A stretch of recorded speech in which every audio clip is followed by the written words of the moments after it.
every Mario Kart World Course rank. Let's just jump straight into it, buds.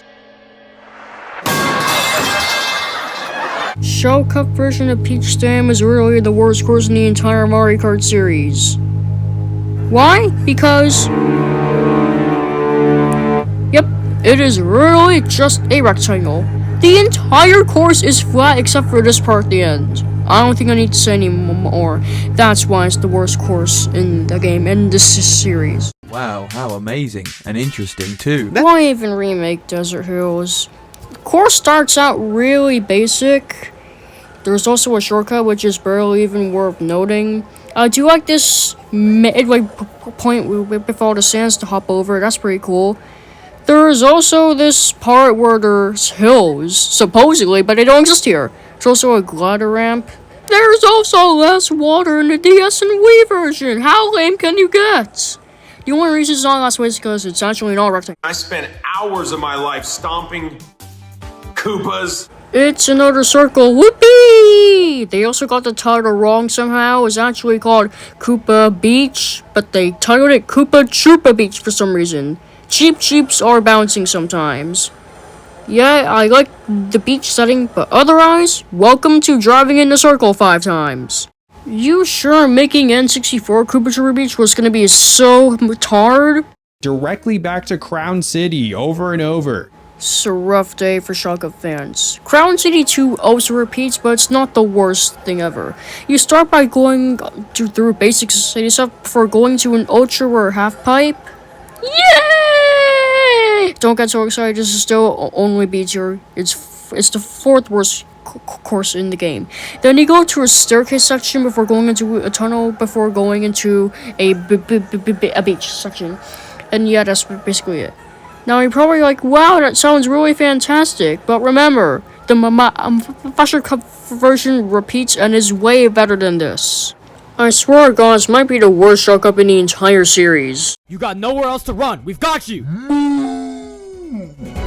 Okay, I'm being serious. Why is Moo Moo Battles back? And yeah, I know, everyone likes Moo Moo Battles, but everyone likes Mushroom Gorge too. And that would have been so cool to explore on Free Roam. But instead, we have Moo Moo Meadows. Again. Yeah, there are windy turns, a glider section, and a part in the middle. You know, all those things that 8 also had. So, what reason is there to go to this course exactly? Who knows? You know, this does actually make a good battle map. You know, now that I brought it up, battle map in this game kind of sucks. Where's Renegade Roundup? You'd expect Mario Bros. Circuit to be very simple. And, well, it is. You start by going on Gray Road before going into a rail grind section. Which, might I add, looks really cool at night's time. Then you go through this spinning orange western desert style thingy-majiggy, I don't know what you want me to call it, but it is really cool. And you can hold a drift for a rainbow spark. Then we go back onto the pretty road, but there's also a shortcut you can fake past this jump. There's also a glider section, and yeah, that's basically the course. It is one of the best story courses ever, but there's no way it ranks harder than this, let's be real now. Speaking of Mario circuits, this is one of the most unique circuits in the series. You know why? Because it's a combination of all 3 Mario circuits from SNES. The first one is the exact same as the SNES one. There's also an off-road shortcut in the center, but it also has something in the original. We can just move on to the second one. The second one is a replica of Mario Circuits 2. The only thing I don't like is the fact that it removed the glider. But it's not that big of a deal, so we can just move on to Mario Circuit 3. And yeah, it's really the exact same. There's a boost panel at the end, but the 8 version also had that, so yeah, that's basically it.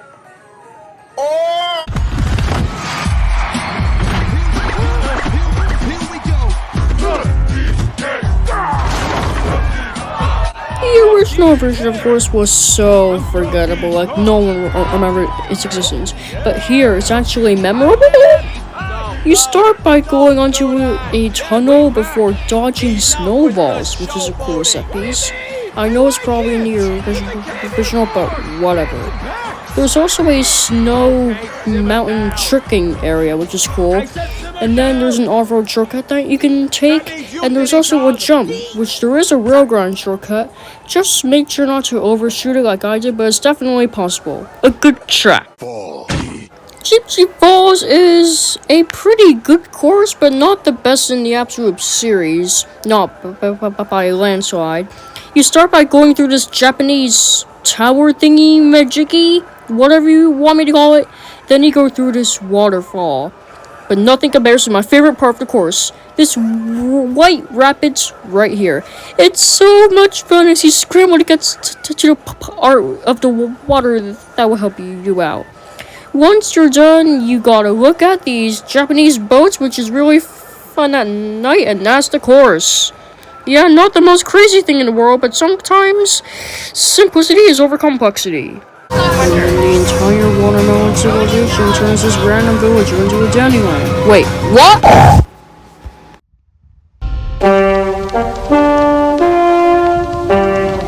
Dandelion Depths has an excellent railgun/wall ride shortcut. You first grind on this rail, then you jump off it only to land on this wall right here, and then you trick off this ramp onto a different ramp that will get you far ahead of the pack. That's cool, but my favorite part of the course is this. You drip down into the underworld water caverns, and oh my goodness, it screams prettiness. After avoiding a few bitty buggies and having a great time, you are shot out of here, a bunch of boost panels, and then you make an off-road shortcut if you have the right materials, and yeah, that's basically it.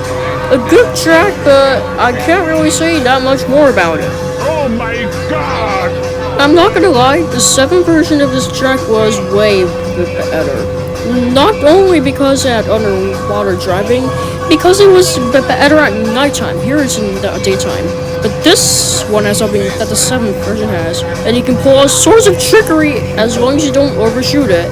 And then you go through this tunnel, and then back out to the shipyard.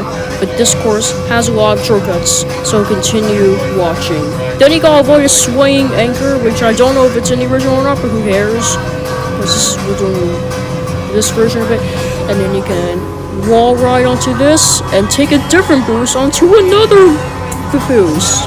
Oh boy, am I finally done talking about shortcuts? No? Because if you go through these 3 boosts, you'll find another ramp right before the end of the course, which should actually sway a race by a second. Yeah, this is the last B tier. The rest are all A tiers. Wait!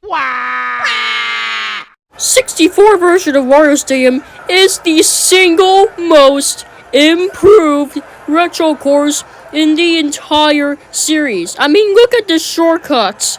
Then after that, you gotta do some of these jumps. In the 64 version, you couldn't even trick. And then there are even more jumps, followed by this rad jump at the end. It's amazing how this thing went from a terrible course to an actual good course. Because remember, the original version was...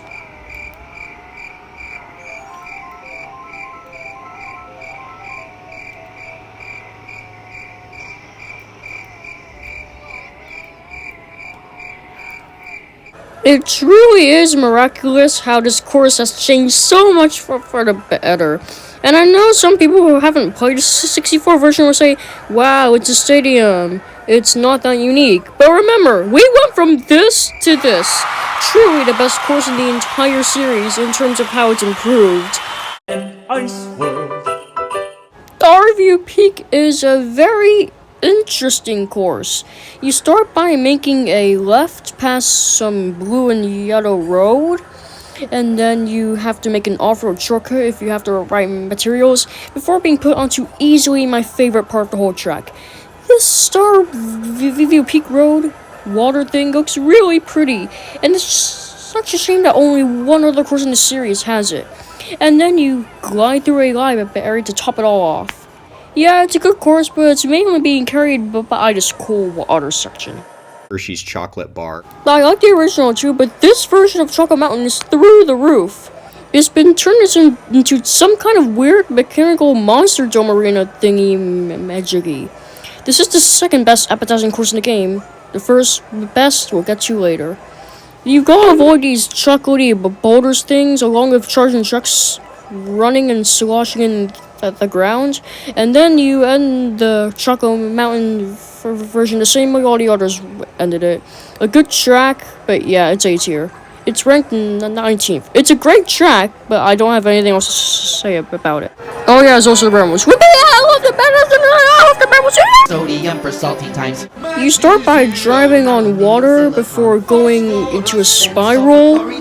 And yeah, then you go into my second favorite part of the course, which is like a market thingy. Before going into what is my favorite part of that course, a rushing water ride.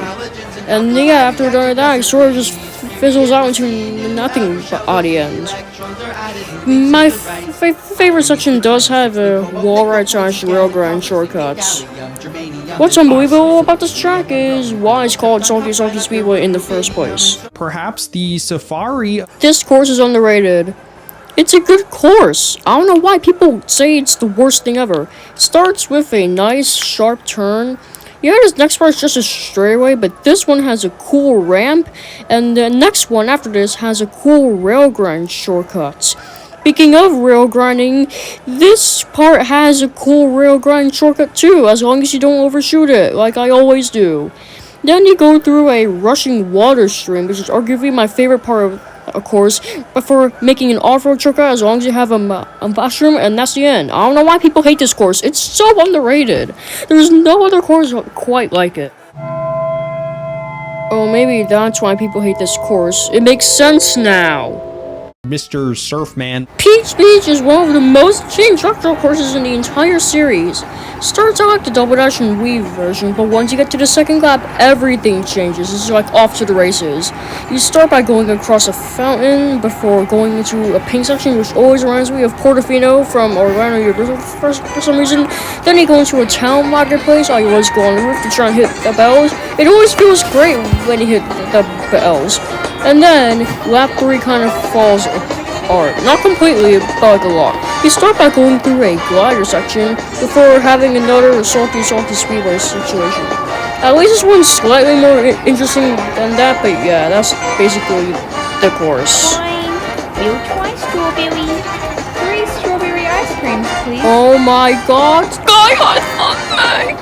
It's the second most changed course in the series, the first obviously being Warrior Stand. But look, you can wall grind on that rail over there. There's also another hidden route over there. You can even wall grind in the center. You can choose between green or pink. I usually take pink, and you can also wall grind on that.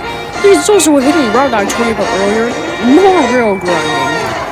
And yes, you can even rail grind the rails at the end. I mean, just look at this. There's also Peach Medallion on the other side that I already got. And with that, you're at the end of the course. I mean, look at this blue over here.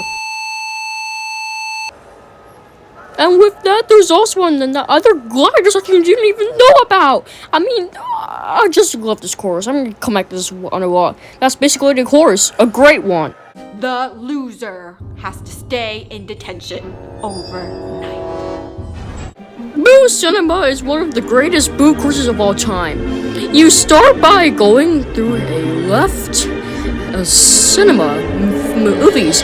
Then you go into the movie theater itself, which is really cool as you enter the movie. Look at that. You stupid squid! Anyway, you get this old-timey filter put on the screen, which is my personal favorite part of the course. You can even rail grind on the side, which I don't do, but some of the computer AI's things do. I mean, look at this conveyor belt.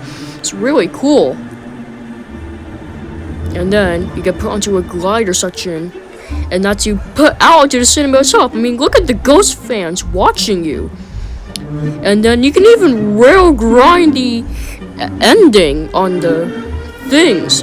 And yeah, it's basically the course. It's a great course. Oh no. No. I also like this map because it's a tribute to Great Manor. The best map in the entirety of the game. Boo Cinema sucks actually. I hate it. Just kidding.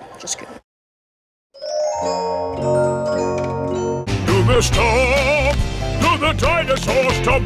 Alright, now I believe this place is called Dino Jungle. Yeah, so after dodging some Brochiosauruses, you are put onto a rail grind section, which I really like. But then after that, you can wall ride on this for an actual shortcut, if you can actually do it. And then there's also a water geyser shortcut thing. There's also a T-Rex that escapes the research facility. And then there's a jump followed by a shortcut that you can do if you have the right materials for it. And then you have to get past the water geysers, and that's the end of the course. A great one. There's also a pterodactyl. Nope. Peaches, peaches, peaches, peaches, peaches, peaches, peaches, peaches, peaches, peaches. Oh, yeah. Oh. It appears we have finally gone to the good version of Peach Stadium and not the Wow, how amazing and from before. You start by making a rainbow spark, which not that many courses do. Then you gotta snag as many boost panels as possible. Then you got some jumps. There's this one, and then there's another one, and then there's another one. We then finally get to end with pipes. You gotta avoid them. They're not too difficult to avoid, but that's not a bad thing. This is way better from that rectangle we saw all the way back at the beginning of the video. It's a great course. The better version, I know, considering it's crazy competition. Kira, it's one of the better things I've been into that double merchant circle thingy, whatever. Who was that?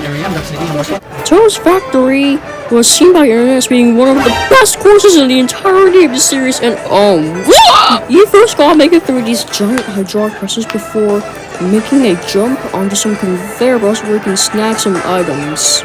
That's pretty cool, at least. Mario. You then go through this conveyor room. I do have to look at this red room a lot. Probably my favorite part of the course. We'll get to that later. And then you gotta jump over some bumps, and then snag some of these boost panels, and that's the end of the course. I can certainly see the appeal of it now. But it's not the best in the series or anything, sorry. I mean, a square can only be so good, I'm just saying. But the absolute best thing you do in this course is this.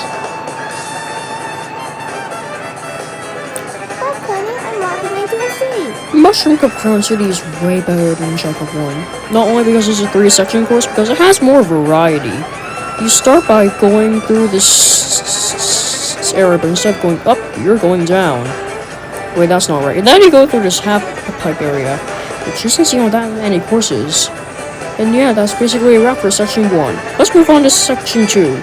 I know that was also in the shorter version, but shut up. Section 2 is by far my favorite. Why? Well, we gotta make this turn to find out. It needs to be at night in order to be my favorite. Then you go through this rail grind section, which is really cool.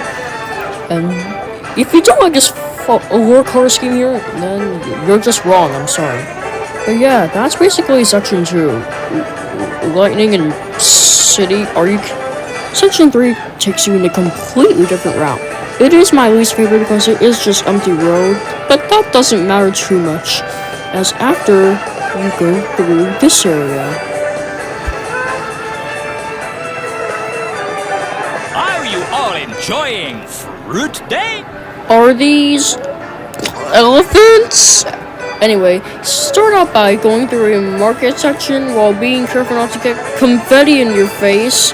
Then you take a right past a water fountain, which looks really cool, past these completely normal pots that I didn't just bang into, and then you gotta, oh no, then you gotta go across a ramp onto another ramp with, alright, you can chill out now, okay, alright, then you go onto a glider section, and that's basically the course.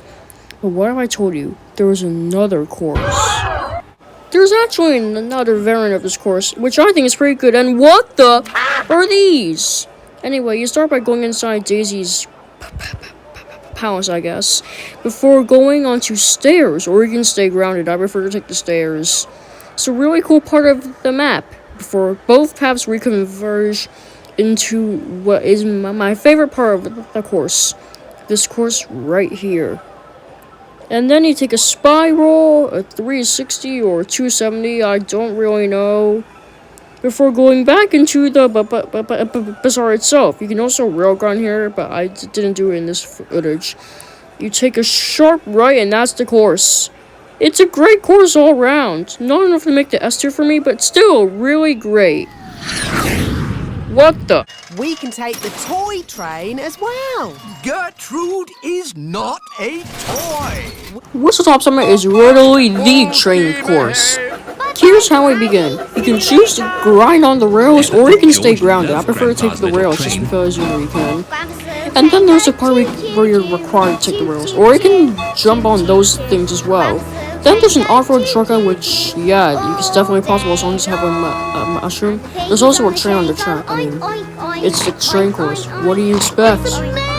And this is how the course ends. You can either stay grounded or take the tracks. A really great course. Super underrated. That's really it. Dry Bones Burnout Buds. The first of 2 lava courses in this track. And this one is slightly worse than Bowser's Castle. But I'll explain why. This one has so many alternate paths. It's really fun to try and not fall in the lava and go all the way down the last place. Now, this is called Dry Bones Burnout, so you expect there to be a skeleton, right? Well, guess what, buds, there is. There's 2 different paths you can take on skeleton. You can either take the top or the bottom one. Yeah, there's also rail grinds here. In case you thought I was joking, there's so many alternate paths. Speaking of, there's also a shortcut you can take if you don't manage to overshoot it. And yeah, there's also a second starting gate. I mean, this course has it all. Dry Bones doesn't have the most alternate paths, nothing does. An educational bus tour. It's Bowser's Castle, buds. You start by making a huge jump to it while avoiding flaming fireballs. And then the actual race starts. You first go into this green room, which looks really cool. And then you have to dodge some fireballs before making a huge jump into a part that always reminds you of Velocicoaster from Orlando Universal for whatever reason. And then you gotta jump only to graze the lava of the Bowser head. Then you gotta avoid the lava as you make another huge jump past some flaming meteors. And then you gotta make one last jump to the end. Yeah, you can see why it's an S tier. Speaking of S tier, this is the first S tier. What's your question? Great question, but wait, what is that? You start by bouncing off so many different clouds. There's also a shortcut you can do with these clouds. And that's just optional. How about the required exhilarating stuff? Like these 2 bouncy clouds at the end. It looks amazing at night. And then you make a shortcut through some clouds, and that's the end. There's also a shortcut you can do near the beginning. So yeah, this is a really great track. Alright. Oh, no! I think you're nuts. On paper, this course is simple, but aesthetically and gameplay-wise, it is unbelievable. I mean, look at this. You start by gliding over to the mushroom and leaf village thingy, whatever it is. You can also rail grind this to M's if you like. And then once you get to the end, there's a choose your own adventure section, and then that's the end. Oh yeah, there's also a lake, but it's not used in the race. Derek! Ah! That's right. You get him, whatever you are. Somehow this is the only Mario Kart track in history to have 6 sections. Now, I will go through all of them, one by one. Section 1 has you dodging barrels. Section 2 has you dodging more barrels. Section 3 has you rail grinding. Section 4 has you wall riding. And finally, Section 5 is the final showdown between you and the giant robotic monkey gorilla thing. A great course all around. It introduces wall riding, which is one of the 2 new main components to this game. In the middle of an active war zone. This track starts you on a fortress, hence the fortress part of the name. Then you go into the airship. Oh no. Then you go through this area with these deadly lava things that you can go through if it's are. Then you go through this airship back into the fortress. It's amazing how you're shot out of a cannon there. and then you go through a spiral, then the course comes to a close. It's amazing. It lived up to the height. I can see why people were crazy for this course's return now. Oh yeah, before to come and scream at me about the original course, yes, the original course was good too. I never played it though. Here's your Fortress fact. It's one of only 2 different ways you can get the Daisy Palace version of Shanghai Bazaar.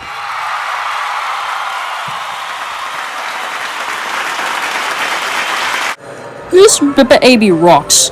The best Rainbow Road in this series, definitely. It even surpasses 3DS for me. The lead up to it is unbelievably amazing. You glide over water before taking a huge pipe to the Rainbow Road itself. And that's before the actual Rainbow Road. As oh my gosh, it's another 3-section course. Oh wait, did I say 3? I meant 4 sections. Oh my goodness. The first section's like any other one, but the second one's my favorite.